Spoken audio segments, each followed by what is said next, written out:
Iraq के इलाके Baghdad में रेगिस्तान के बीचों बीच एक कच्ची मिट्टी से बने घर में एक 100 साल का साधु अकेला रहा करता था। आज भी साधु सोया हुआ था। रात का समय था और रात बेहद गहरी हो चुकी थी। तभी दरवाजे पर दस्तक हुई। साधु की आंख खुल गई। उसने अपने आप से कहा, इस वक्त मेरे घर पर कौन हो सकता है, और यहां इस वीराने में तो आज तक कोई भी नहीं आया। लेकिन फिर दरवाजा जोर जोर से बजने लगा। साधु अपने बिस्तर से उठा और जैसे ही उसने दरवाजा खोला, बाहर का मंजर देखकर दंग रह गया। वहां 2 जवान खूबसूरत लड़कियां खड़ी थीं। जैसे ही साधु ने उन लड़कियों को देखा, उसे उनमें अजीब सी कशिश महसूस हुई। वो बस उन्हें देखता ही रह गया और अपनी निगाहें उन पर से हटा नहीं पाया। साधु ने उनकी तरफ देखते हुए पूछा, आप लोग कौन हैं और इस वक्त इस वीराने में यहां क्या कर रही हो? लड़कियों ने जवाब दिया, हम रास्ता भटक गई हैं। हम बसराह की तरफ जा रही थी, लेकिन रास्ता खो बैठी। हमें अपने घर में एक रात बिताने दो, सुबह होते ही हम रवाना हो जाएंगे। साधु उन्हें देखकर जैसे मदहोश सा हो गया था। वो बोला, अंदर आ जाओ। लड़कियां घर के अंदर दाखिल हुईं। साधु ने उन्हें घर का एक कोना दिखाया और कहा, यहां सो जाओ। दोनों लड़कियां वहां पर लेट गईं और सो गईं। जब रात का आखिरी पहर हुआ तो उनमें से एक लड़की को महसूस हुआ कि कोई उसके पास खड़ा है। जैसे ही उसने अपनी आंखें हल्के से खोली तो देखा साधु उसके पास है और उसे अजीब सी नजरों से देख रहा है। लड़की एक झटके में उठ बैठी, बोली, क्या हुआ? तुम यहां क्या कर रहे हो? साधु ने कहा, कुछ नहीं, तुम्हें ठंड लग रही होगी तो मैं चादर देने आया था। लड़की ने चादर ली और गुस्से में उसे ओढ़कर फिर से लेट गई। लड़की के सोने के बाद भी साधु वहीं खड़ा रहा और दोनों को अजीब सी चाहत भरी नजरों से देखता रहा। सुबह हुई। लड़कियां जब शुक्रिया अदा करके घर से निकलने लगीं तो साधु ने कहा, कहां जाओगी? तुम जवान लड़कियां हो और बसराह तो यहां से बहुत दूर है। आज की रात और रुक जाओ, फिर मैं तुम्हारे जाने का कोई इंतजाम कर दूंगा। लड़कियों ने कहा, नहीं, हमें जाना है। तब साधु उनके पास आया, बहुत करीब, और एक लड़की का हाथ पकड़ते हुए बोला, आज की रात रुक जाओ, बस एक रात की बात है। लड़की ने गुस्से से हाथ छुड़ाया और कहा, क्या मतलब? साधु ने कहा, फिर मैं तुम्हारे जाने का कोई इंतजाम करवा दूंगा। वो अब भी उन्हें अजीब सी नजरों से देख रहा था, जैसे उसके मन में कोई चाल चल रही हो। लड़कियां साधु की बातों में आ गईं और रुकने के लिए तैयार हो गईं। सारा दिन साधु उनसे नरमी और मोहब्बत से बातें करता रहा और उन्हें उसी तरह देखता रहा जैसे वो उनके पास आना चाहता हो। रात हो चुकी थी। दोनों लड़कियां कोने में अपने बिस्तर पर जाकर लेट गईं। साधु भी अपने बिस्तर पर लेट गया। रात के आखिरी पहर जब सन्नाटा गहराता जा रहा था, साधु चुपके से अपने बिस्तर से उठा और धीमे धीमे कदमों से लड़कियों की तरफ बढ़ा। वो काफी देर तक उन दोनों को देखता रहा। फिर उनमें से एक लड़की जो बेहद खूबसूरत थी, उसके पास जाकर बैठ गया। साधु ने नरमी से उसके माथे पर हाथ फेरना शुरू कर दिया। अचानक लड़की की आंख खुली और वो हड़बड़ाकर उठ बैठी। क्या हुआ? तुम यहां क्या कर रहे हो? उसने तैश में पूछा। साधु उसकी आंखों में देखता रहा जैसे किसी ख्वाब में हो। फिर बोला, मैं तकिया देने आया था।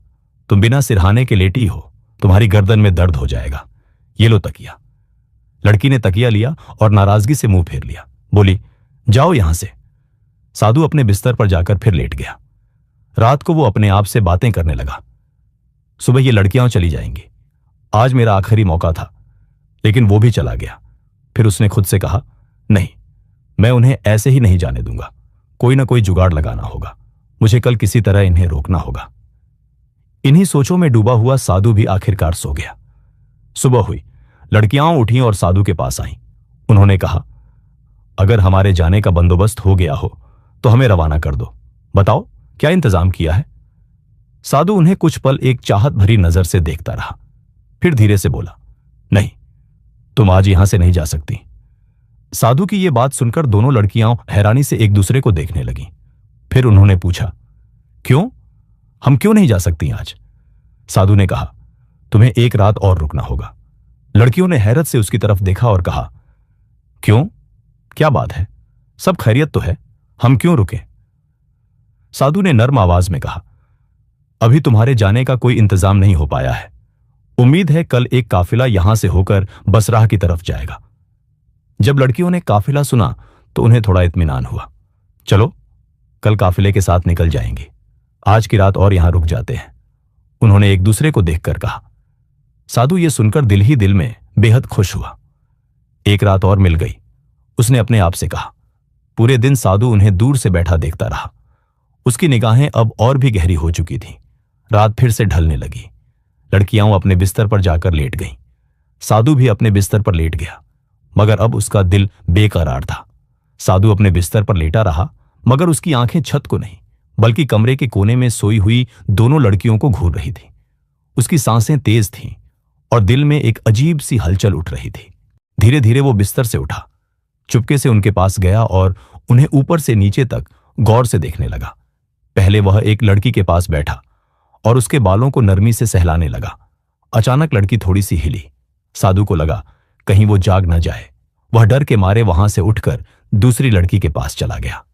अब उसने दूसरी लड़की का हाथ अपने हाथों में ले लिया और उसके चेहरे को देर तक देखता रहा। उसकी आंखों में अब सिर्फ तमन्ना नहीं, कोई पुरानी प्यास उतर आई थी। तभी अचानक दूसरी लड़की की आंख खुल गई और वो चीख पड़ी, मगर साधु ने झट से अपना हाथ उसके मुंह पर रख दिया ताकि आवाज बाहर ना निकले। फिर वो हड़बड़ाता हुआ वापस अपने बिस्तर पर चला गया और ऐसे लेट गया जैसे कुछ हुआ ही ना हो। लड़की सारी रात उसी सोच में डूबी रही। ये साधु मेरे पास क्यों आया था? ये क्या करने की कोशिश कर रहा था? उसके इरादे ठीक नहीं लगते। वो डर के मारे कांपती रही और सोचते सोचते आखिरकार उसे नींद आ गई। सुबह हुई। लड़कियां उठीं और साधु के पास आईं। काफिला आ गया है क्या? अब हमें इजाजत दो, उन्होंने कहा। साधु कुछ देर उनकी आंखों में देखता रहा, फिर बोला, लेकिन काफिला तो अभी तक नहीं आया। लड़कियां चौंक गईं।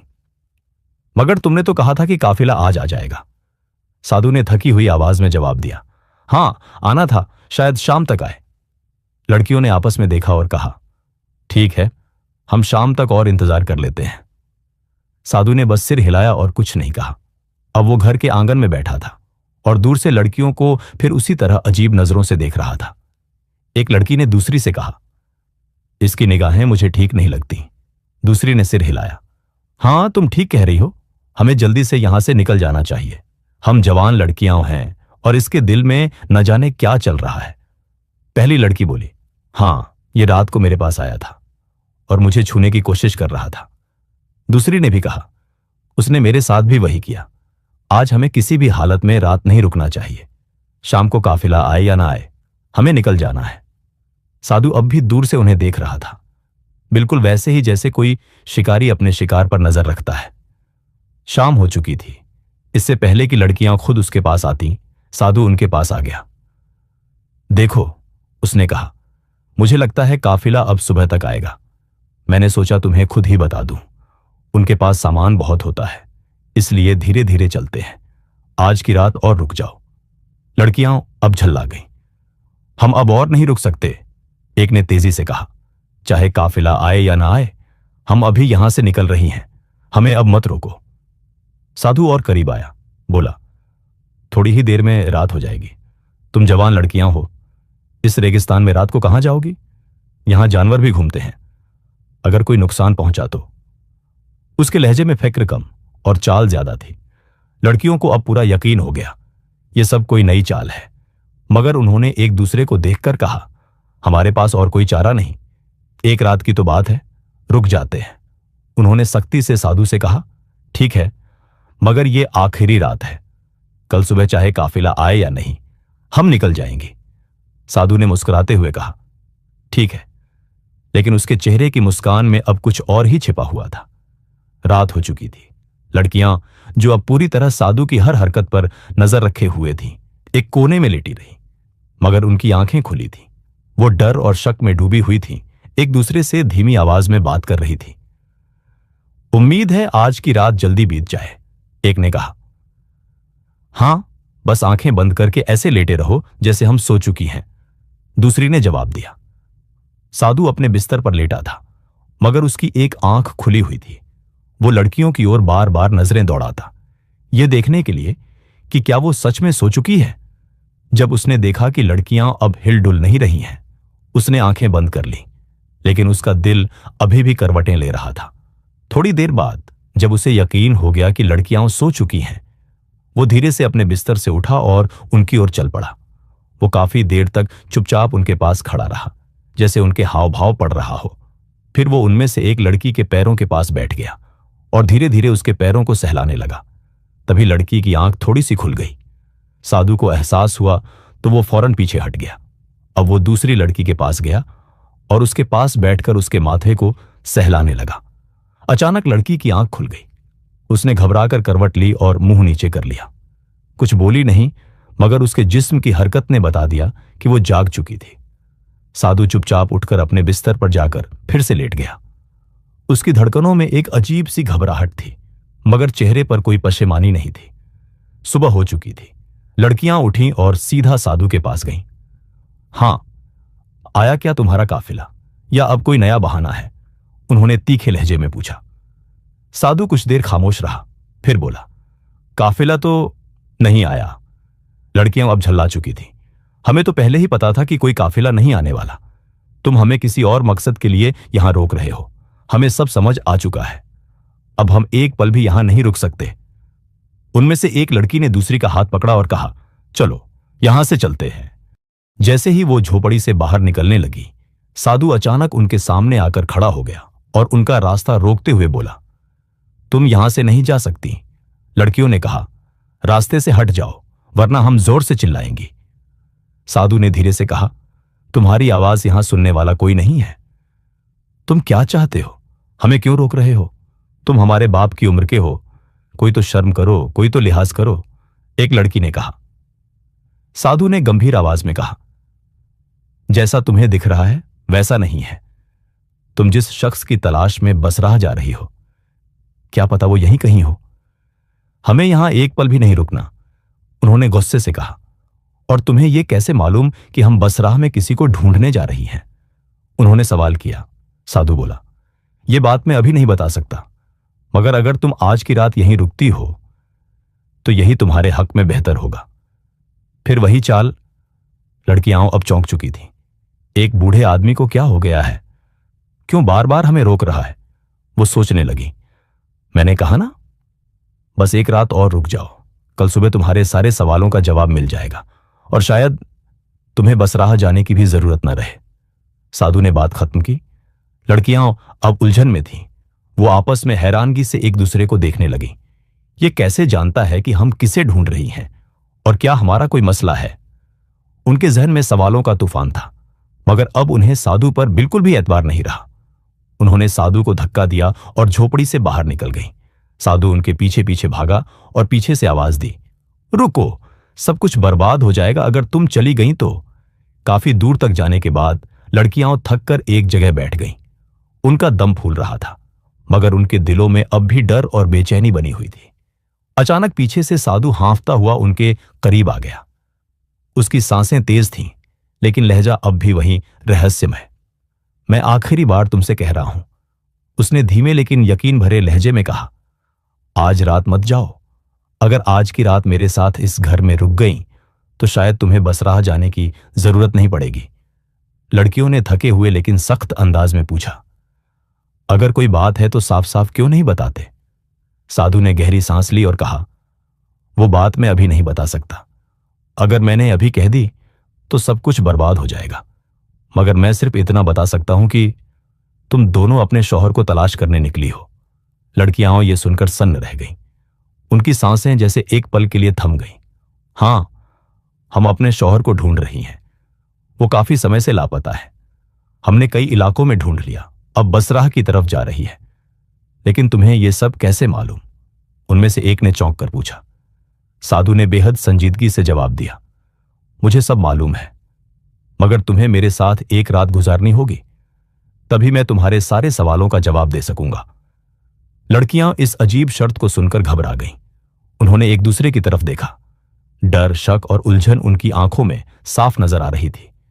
ये फिर कोई नई चाल है क्या? अब ये रात में हमारे साथ क्या करने वाला है? वो मन ही मन सोचने लगी। साधु अब भी वहीं खड़ा, बेहद गंभीर और ठहराव से भरा हुआ उन्हें देख रहा था। कुछ देर सोच विचार के बाद उनमें से एक लड़की बोली, ठीक है, चलो एक रात और वहीं रुक जाते हैं।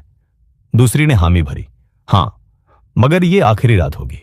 इसके बाद अगर कोई बात हुई तो हम और कुछ नहीं सुनेंगे। यह सुनकर साधु का चेहरा जैसे खुशी से खिल उठा। उसकी आंखों में अब चमक थी, जैसे कोई मंजिल करीब आ रही हो।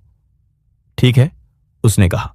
लड़कियां और साधु अब वापस घर की तरफ चल पड़े। लड़की आगे आगे चल रही थी और साधु उनके पीछे। उसकी चाल में अब उतावलापन नहीं था, बल्कि ठहराव था, मगर उसकी निगाहों में अब भी वही पुरानी हलचल थी। वो मन ही मन सोच रहा था, आज की रात कितनी मुश्किल से आई है और इस रात को मैं यूं ही नहीं जाने दूंगा। रात हो गई। लड़कियां, जो अब बेहद सतर्क हो चुकी थीं, अपने बिस्तर पर लेटी रहीं, लेकिन आंखें खुली थीं। वो जाग रही थीं, आपस में धीमी आवाज में बात कर रही थीं और हर आहट पर चौकस थीं। साधु अपने बिस्तर से उन्हें देखता रहा। जब रात का आखिरी पहर आया और उसने सोचा कि अब नींद का असर हो रहा है, वो धीरे से उठा और फिर एक लड़की के पास जाकर बैठ गया। वो उसे बेहद प्यार भरी नजरों से देखता रहा, फिर उसका हाथ अपने सीने से लगा लिया। लड़की ने एक झटके में हाथ छुड़ाया और गुस्से में मुंह फेर लिया। साधु फिर उठा और दूसरी लड़की के पास गया। उसके चेहरे को काफी देर तक देखता रहा, फिर उसके माथे पर एक नर्म सा बोसा दिया। लड़की चौंकी, हड़बड़ाई और गुस्से में मुंह नीचे कर लिया। साधु फिर चुपचाप उठकर अपने बिस्तर पर लौट गया। उसकी आंखों में कोई पछतावा नहीं था, बस एक इंतजार जो अब अपने अंजाम के करीब था। सुबह की पहली किरण झोपड़ी की मिट्टी भरी दीवारों से छनकर अंदर आई। लड़कियां अब भी जागी हुई थीं। उनके चेहरों पर नींद नहीं, बल्कि बेचैनी और खौफ का असर साफ दिख रहा था। अब की बार उन्होंने बिना कुछ कहे, बिना साधु से पूछे, वहां से निकलने की ठानी। जैसे ही वो झोपड़ी से बाहर निकलने लगी, अन्य की निगाह एक कोने में बैठे शख्स पर पड़ी। वहां एक नौजवान बैठा था, खूबसूरत, रोशन चेहरा, शफ़फ़ाका लिबास पहने हुए, मगर उसका चेहरा दूसरी ओर था। लड़कियां हैरान हो गईं। वो उसके पास गईं और पूछा, तुम कौन हो? नौजवान ने जब धीरे से अपना चेहरा उनकी तरफ घुमाया तो दोनों लड़कियां हक्की बक्की रह गईं, जैसे उनके पैरों तले जमीन खिसक गई हो। वो जोर जोर से चिल्लाने लगी, ये तो हमारा शौहर है। वो भागती हुई उस नौजवान से लिपट गईं। आंसुओं से उनकी आंखें भर गईं। उनके लिए ये पल किसी जादू से कम न था। तुम यहां कैसे आ गए? क्या हम कोई ख्वाब देख रहे हैं? एक लड़की ने कांपते हुए पूछा। नौजवान ने उन्हें अपने गले से लगाए रखा और धीमे से कहा, नहीं, यह ख्वाब नहीं, हकीकत है। मैं वापस आ गया हूं। लड़कियों की खुशी की कोई इंतहा नहीं रही। वर्षों से जिसकी तलाश में थी, आज वही उनके सामने था। लेकिन तुम कहां थे? दूसरी लड़की ने पूछा। और तुम इस साधु के घर में कैसे पहुंचे? वो आदमी तो हमें बिल्कुल ठीक नहीं लगा। क्या तुम उसे जानते हो? नौजवान ने उनकी आंखों में देखा। अब उसकी आंखों में राज नहीं, बल्कि राहत थी। उसने कहा, पहले साधु को बुलाकर लाओ, देखो वो कहां है। लड़कियां झोपड़ी के हर कोने में ढूंढने लगीं, मगर साधु कहीं नहीं था। वो वापस आकर बोली, वो तो कहीं नहीं है। लगता है जैसे वो गायब हो गया हो। कहां चला गया वो? नौजवान ने गहरी सांस ली। साधु कहां गया, ये तो अब तुम्हें खुद ही समझ आ जाएगा। लेकिन उससे पहले क्या तुम नहीं जानना चाहोगी कि मैं इतने साल कहां था? उसने ठहरकर पूछा। लड़कियां एक साथ बोली, हां, बताओ, कहां थे तुम? अब कहानी का सबसे बड़ा राज सामने आने वाला था। नौजवान ने कहना शुरू किया, एक दिन मैं घर से बाहर बाजार की तरफ निकला था। रास्ते में मुझे एक बूढ़ा आदमी और एक बेहद हसीन लड़की मिले। बूढ़ा एक साधु जैसा लग रहा था और लड़की बहुत ही जवान और दिलकश। मैंने उनसे मजाका किया। उस लड़की से कहा, तुमने इस बूढ़े से शादी क्यों की? तुम तो किसी जवान के साथ होनी चाहिए। मगर वो लड़की शायद कोई इल्म जानती थी, कोई रहस्यमयी कुदरत उसमें थी। उसने मेरी तरफ देखा, कुछ पढ़ा और मुझ पर फूंक मारी। एक पल में मैं उसी बूढ़े साधु जैसा हो गया। उसकी शक्ल मेरी हो गई और फिर उसने कहा, यह तेरी सजा है, अब तू सारी उम्र इसी हाल में रहेगा। लड़कियां अब पथराई हुई आंखों से सुन रही थीं। उनकी सांसें थम चुकी थीं। लेकिन नौजवान ने आगे कहा, उसने एक उम्मीद भी दी। कहा, अगर तेरे अपने, जिनसे तू मोहब्बत करता है, तुझे ढूंढते हुए इस वीराने तक पहुंचे और तेरे साथ वक्त बिताए बिना तेरी असलियत जाने, तब तू अपनी असल शक्ल में लौट सकेगा। और हां, वो रुका। एक और शर्त थी, तू खुद अपनी पहचान नहीं बता सकता। अब लड़कियां थरथरा रही थी। तो क्या तुम वही साधु थे? उन्होंने कांपती आवाज में पूछा। नौजवान ने सिर झुकाकर कहा, हां, मैं ही था वो साधु। नौजवान की बात सुनते ही लड़कियां जैसे जड़ हो गईं। उनकी आंखों में आंसू भर आए, लेकिन इन आंसुओं में अब अफसोस था, शर्मिंदगी थी। वो भागकर एक बार फिर उसके गले से लग गई। हमें माफ कर दो, हम तुम्हें पहचान ही नहीं सके। नौजवान ने उनके सिर पर हाथ फेरते हुए कहा, इसमें तुम्हारा कोई कसूर नहीं।